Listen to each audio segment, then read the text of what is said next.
This is professor MH और आज के इस वीडियो में वी विल डिस्कस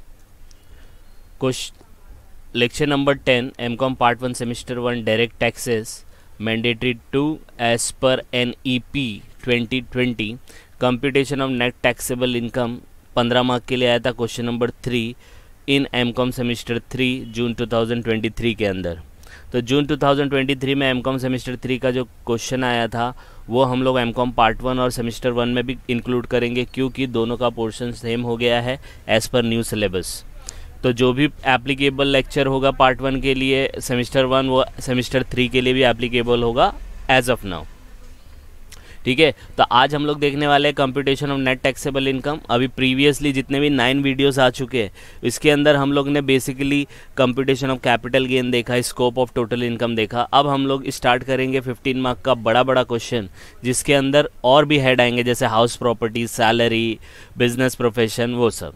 तो ये क्वेश्चन जो 15 मार्क के लिए पूछा गया था इसको पहले देख लेते हैं और फिर डिसाइड करते हैं कि इसको सॉल्व कैसे करना है। लॉजिकली जाएंगे, इसके सेपरेट वीडियो जैसे सैलरी है, बिजनेस प्रोफेशन है, तो इनके सेपरेट वीडियो मैंने डाल रखे हैं जिसमें आप देखेंगे तो समझ में आएगा कि बिजनेस प्रोफेशन कैलकुलेट कैसे किया जाता है, हाउस प्रॉपर्टी कैलकुलेट कैसे किया जाता है, सैलरी कैलकुलेट कैसे किया जाता है। यहाँ पर हम लोग रिविजन के साथ साथ क्वेश्चन भी देखेंगे। तो हमारा क्वेश्चन कुछ इस तरीके से कि Aniket owns a house at Mumbai में वो ओन करता है and let out the moment it comes let out, तो समझ जाना हाउस प्रॉपर्टी इज एप्लीकेबल। तो एक हेड हो गया। फिर उसके बाद देखो हाउस प्रॉपर्टी का डिटेल दिया है, फिर उसके बाद is other income as follows ABCDEF तक दिया है, E तक दिया है, तो ये अमाउंट दिया है। तो ये पार्ट तो हाउस प्रॉपर्टी से रिलेटेड, ये पार्ट जो भी अदर दिया रहता है तो अदर इनकम बोलेंगे तो ये अदर सोर्स हो जाएगा। और याद रखना जब कभी भी आपको ऐसे टाइप का क्वेश्चन आएगा जिसमें PNL या रिसिप्ट और पेमेंट नहीं दिया है तो बहुत सिंपल होता है।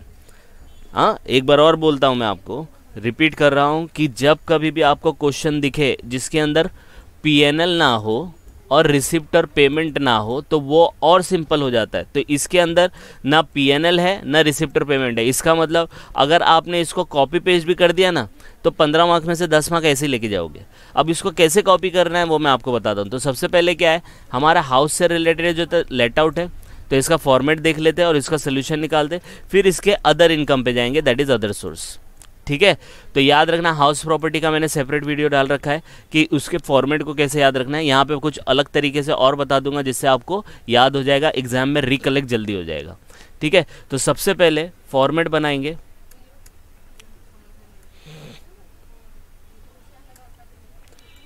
पार्टी का नाम लिख लेंगे Aniket, previous year assessment year लिख लेंगे।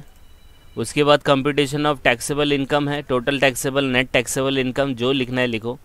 तो यहाँ पे लिख लेंगे नेट टैक्सेबल इनकम। फिर यहाँ पे आपको लिखना पड़ेगा पर्टिकुलर अमाउंट, ये लिख लिया। इसके बाद आपको लिखना है इनकम फ्रॉम हाउस प्रॉपर्टी। अब इनकम फ्रॉम हाउस प्रॉपर्टी है, ये फर्स्ट पार्ट है, तो इसके अंदर कुछ फॉर्मेट है। तो इसका फॉर्मेट मैं आपको पहले बता दूं। सबसे पहले क्या आता है कि अगर इनकम फ्रॉम हाउस प्रॉपर्टी और वो भी कौन सी, लेट आउट, याद रखना अगर लेट आउट है तो आपको क्या करना है, सबसे पहला आपको निकालना है RLV, फिर आपको निकालना है एक्चुअल रेंट। क्या निकालना है, एक्चुअल रेट। ये वाला पार्ट है, एक्सप्लेन करूंगा पूरा फॉर्मेट, बड़े ध्यान से सुनना। RLV का मतलब होता है कि कोई भी प्रॉपर्टी अगर भाड़े पे दी है तो उसका रीजनेबल लेटेबल वैल्यू कितना होगा, तो गवर्नमेंट के हिसाब से उसका भाड़ा कितना होगा, रेंट कितना होगा। और एक्चुअल रेंट मतलब जो एक्चुअल में आपको मिला वो रेंट कितना होगा। दोनों में कंपैरिजन होता है, जो बड़ा रहता है वो हम लोग स्टार्टिंग पॉइंट लेते हैं। तो इसको कैसे याद रखना है, पहले पूरा फॉर्मेट लिख देता हूँ। देखो यहाँ पे फेयर रेंट, म्यूनसिपल हायर और स्टैंडर्ड अपने को लेना पड़ेगा लोअर ऑफ 3 और 4, ये 3 और 4 ये वाला है, तो रीजनेबल लेटेबल वैल्यू आएगा। फिर आपको 6 पॉइंट लिखना पड़ेगा एक्चुअल रेंट, जिसके अंदर आता है रेंट रिसीव्ड और रिसीवेबल, उसमें से लेस अनरियलाइज रेंट आता है। तो इसको कैसे याद रखने का है, वैसे तो याद हो जाता है अगर आपने मेरा प्रीवियस वीडियो देखा होगा जिसमें मैंने इसका फॉर्मेट का एक्सप्लेनेशन दिया, फॉर्मेट करके है इनकम फ्रॉम हाउस प्रॉपर्टी। अगर नहीं देखा है तो आप वो देख सकते हैं। यहाँ पे थोड़ा अलग तरीके से बताता हूँ आपको कैसे याद रखना है। ये क्या है, फेयर रेंट म्यूनसिपल FM है, तो अपने फाइनेंस मिनिस्टर को अपना हायर करना पड़ेगा क्या, स्टैंडर्ड। अपने फाइनेंस मिनिस्टर को, फाइनेंस मिनिस्टर कौन होता है पता है ना, जो बजट निकालता राइट। बजट निकालता है तो कौन सा टैक्स रेट होगा, क्या होगा, ये सब बताता है, राइट। अभी की जो केस में जो हमारे फाइनेंस मिनिस्टर हैं वो लेडी है, तो वो भी अपना मतलब बजट प्रेजेंट करती है। तो फाइनेंस मिनिस्टर को fair and municipal value FM, finance minister को अपना हायर करना पड़ेगा, क्या स्टैंडर्ड हायर करेंगे तभी जाके हमको एक्चुअल में कुछ बेनिफिट मिलेगा, तो एक्चुअल रेंट।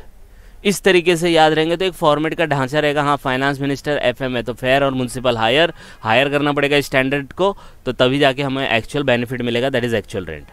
समझ में आया क्या? तो ये वही है, फेयर रेंट और म्युनिसिपल हायर और स्टैंडर्ड लोअर, इन दोनों में से लोअर लेने का तो आपको आएगा आरएलवी। या आरएलवी का मतलब होता है गवर्नमेंट के हिसाब से रेंट कितना है, और एक्चुअल रेंट का मतलब होता है वो प्रॉपर्टी को एक्चुअली आपको रेंट कितना मिला। दोनों में कंपैरिजन होता है, ये आपका पॉइंट है, ये दोनों में कंपैरिजन होता है, और आपका स्टार्टिंग पॉइंट जो आता है वो आता है gross annual value, that is higher of 5 और 6। तो 5 तो ये रहा येलो का, दूसरा है ये एक्चुअल रेंट, तो ये दोनों को अगर आप कंपेयर करोगे जो भी बड़ा रहेगा that is your gross annual value. ठीक है, गाँव। तो अगर फाइनेंस मिनिस्टर ने अपना हायर किया स्टैंडर्ड को, तो हमें उसका एक्चुअल बेनिफिट मिलेगा, एक्चुअल रेंट मिलेगा, और एक्चुअल रेंट मिलेगा, एक्चुअल बेनिफिट मिलेगा, तो हम अपने गांव जा सकेंगे। गांव ग्रॉस एनुअल वैल्यू, गांव जाएंगे तो जब गवर्नमेंट ने आपको इतनी सब सहूलत दे दी, गांव पहुंच गए, तो वहां जाके थोड़ा टैक्स भर दो, तो टैक्स भरना पड़ेगा municipal taxes, right, paid by Aniket. फिर यहाँ पे जैसे ऊपर ग्रॉस है तो नीचे क्या आएगा, जब टैक्स भरेंगे तो नेट एनुअल वैल्यू आ जाएगा, नाव में बैठ जाएंगे। तो टैक्स भरो, नाव में बैठो, एंजॉय करो। आ रही है बात समझ में?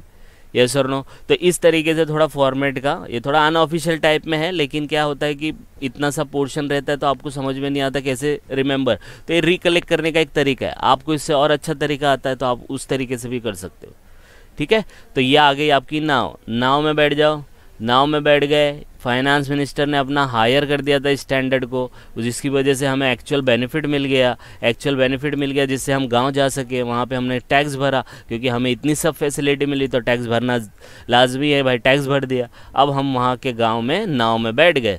अब नाव में बैठ गए तो गवर्नमेंट ने बोला यार तुम बहुत अच्छे लोग हो, टैक्स भी भर दिया, सब चीज़ कर दिया, एक काम करो आप 2 डिडक्शन ले लो। तो याद रखना, हाउस प्रॉपर्टी में 2 ही डिडक्शन है, दैट इज़ स्टैंडर्ड डिडक्शन 30% और दूसरा इंटरेस्ट का।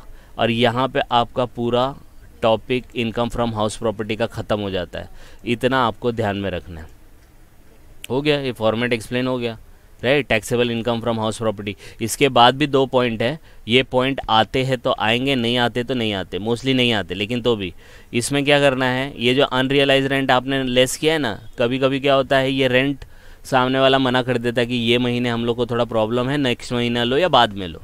तो ये अनरियलाइज रेंट अगर आपको कभी वापस मिले तो फिर नीचे जाके, सबसे नीचे जाके उसको ऐड कर देने का, अनरियलाइज रेंट नाउ रियलाइज। और arrears of rent, it is like a type of outstanding.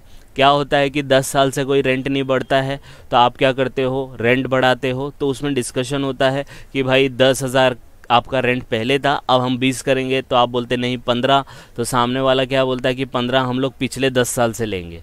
पहले 10,000 था, फिर 15,000 रुपया रेंट हुआ, दैट इज़ आफ्टर 10 ईयर, और वो 15,000 स्टार्टिंग से एप्लीकेबल होगा। तो 5-5 हज़ार जो अरियर्स निकलेगा ना, उसको अरियर ऑफ रेंट बोलते हैं।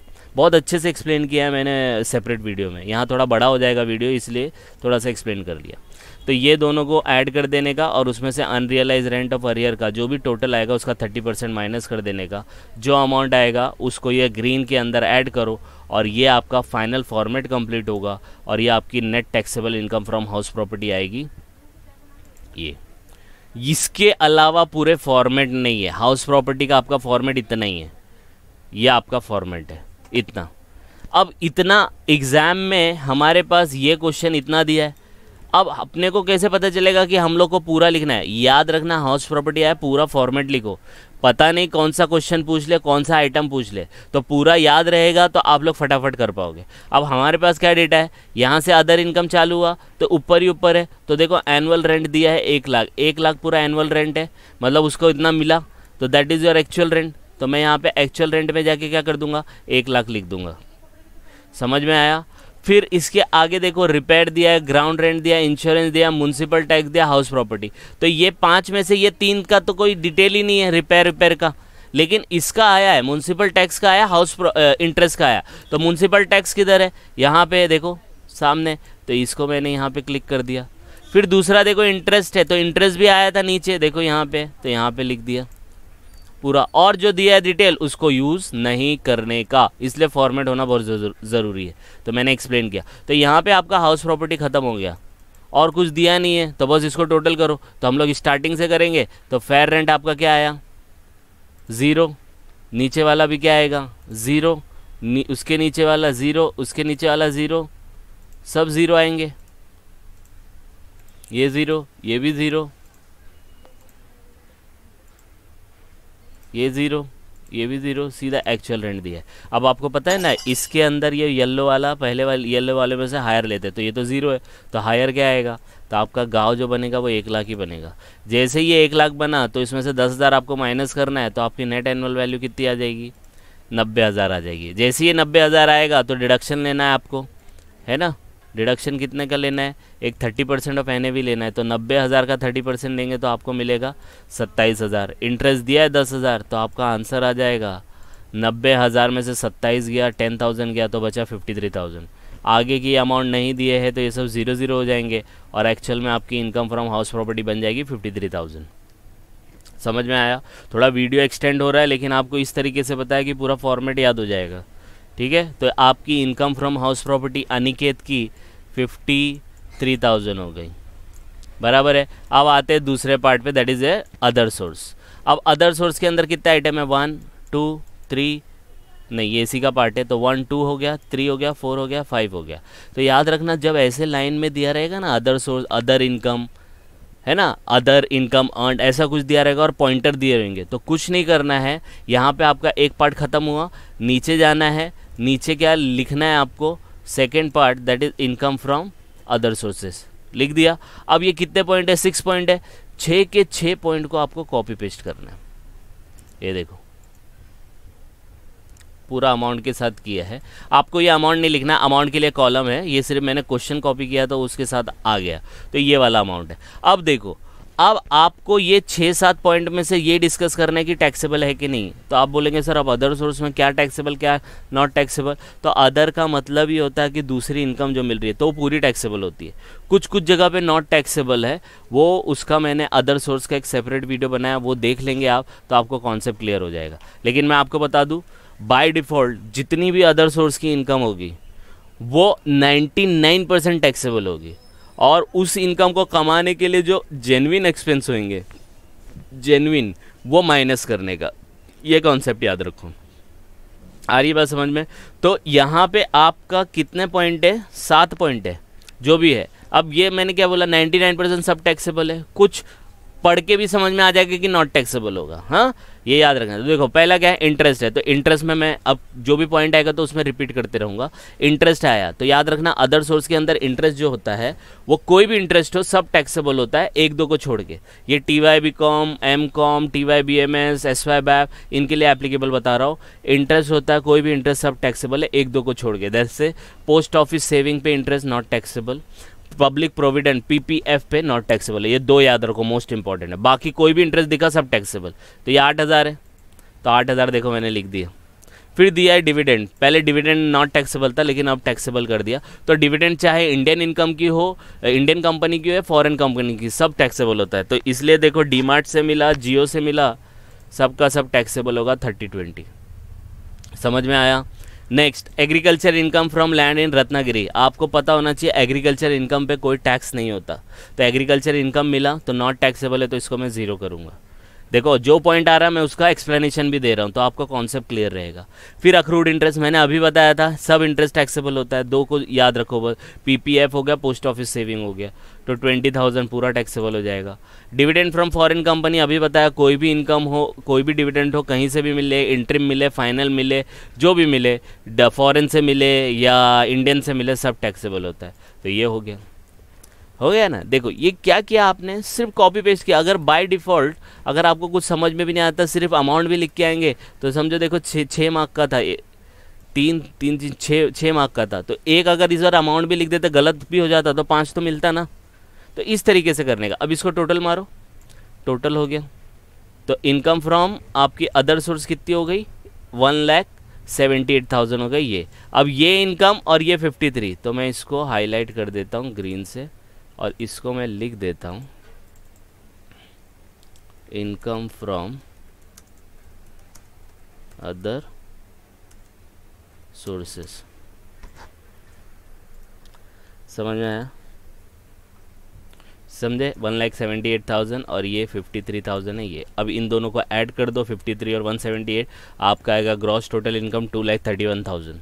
ये बड़े बड़े क्वेश्चन है 15 मार्क के लिए, ठीक है। तो ये आपका आ गया 2,31,000। अब 2,31,000 में ग्रॉस टोटल इनकम आ गया, तो आपको पता है डिडक्शन मिलता है अंडर चैप्टर 6 से, जिसके अंदर 80C, CCC, DD ये आता है। अब ये बोलेंगे सर ये कैसे याद रहेगा, तो मैंने आपको कहा है कि जो भी मैं पढ़ा रहा हूँ उसके थ्योरी के लेक्चर्स, और ज़्यादा बड़े भी नहीं, 8 से 10 मिनट के होते हैं, तो कहीं घूमते घूमते भी सुनेंगे तो समझ में आ जाएगा। तो 80C, CCC सब बताया मैंने। अब इसमें कैसे सर्च करने का, तो इसमें हमें याद है, हमें पता है, आपने देखा होगा वीडियो तो समझ में आएगा। इसके अंदर दो है, एक 80C है और एक 80TTA है। 80TTA क्या बोलता है मैं बता दूं, जैसे जैसे क्वेश्चन में आता रहेगा तो मैं बताते रहूँगा। TTA बोलता है सेविंग बैंक इंटरेस्ट। आपको कोई भी बैंक से इंटरेस्ट मिले लेकिन सेविंग बैंक का मिले तो वो 10,000 तक नॉट टैक्सेबल होता है, याद रखना, अप टू 10,000। तो आपको इंटरेस्ट कितना मिला, 8,000। तो पहले तो उसको टैक्सेबल करो कि 8,000 आपको टैक्सेबल है, लेकिन आपको डिडक्शन मिलेगा अप टू 10,000। तो 10,000 नहीं लिखने का, कितना लिखने का, 8,000 लिखने का। अगर यहाँ 8 की जगह 18 होता, 18,000 होता, तो नीचे माइनस 10,000 होता। समझ में आया? तो TTA याद रखना, सेविंग, सिर्फ सेविंग बैंक का, FD वेफडी नहीं आता इसके अंदर, सिर्फ सेविंग बैंक। ओके ये।